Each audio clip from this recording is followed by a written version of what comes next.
Yeah, but the second topic, which is education, no, me sure say Ghana for nyina school say NDC ba bam.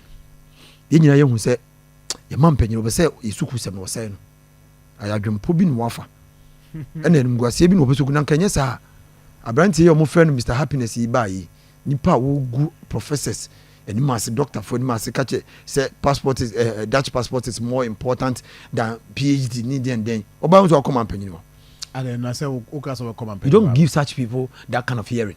Or a president of this republic. Trivial. Somebody, it's not trivial, it's very important. Somebody who is encouraging the youth not to go and invest in their education and go through the educational ladder to be PhDs and professors. Somebody who is discouraging the youth and promoting say omunyina ntu kwan ye nkoda na omako omuntu kwan kwa abotire enkope a mindful for also passport, and that it is more important than a PhD in a professorship. No? Such people should not be given the access to the president. Nema and or say the stance. Very important. Na yembra yeru Haruna Iddrisu so.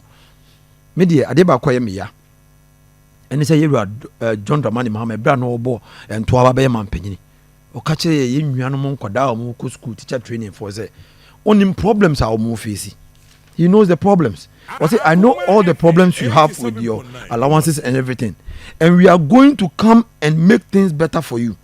We are going to come and restore automatic posting for you. So that when you come out of school, you are going to get a job as soon as possible. As soon as possible, only 3 years and 4 years.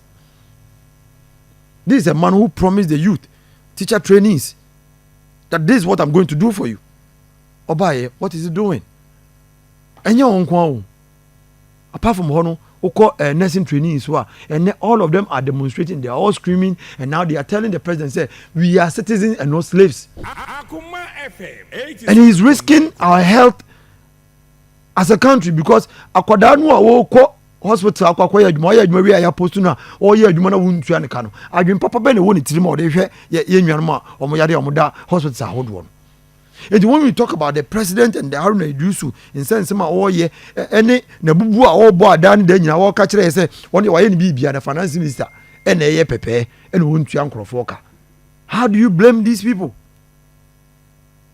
And then kodani bebre no ano uka so teacher training and as nursing training na busu etu fu say pe bibi papa fa obrabo ye because uko wia wunya adwuma so ye ntua woka.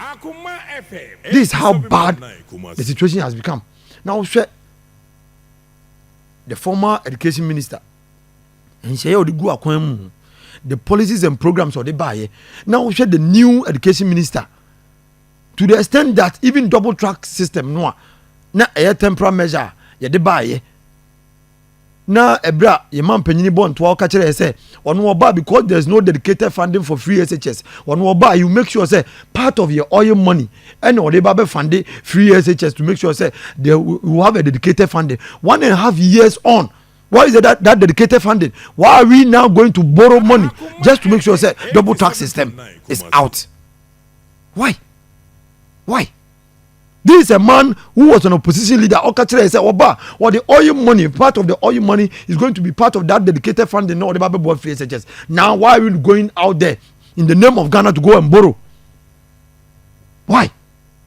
And I say, "Oh, mu boy, bubu no ma ye pepe se ma tena wiase. I make sure say yesu kusem from secondary school up to tertiary. Things are not going to be right."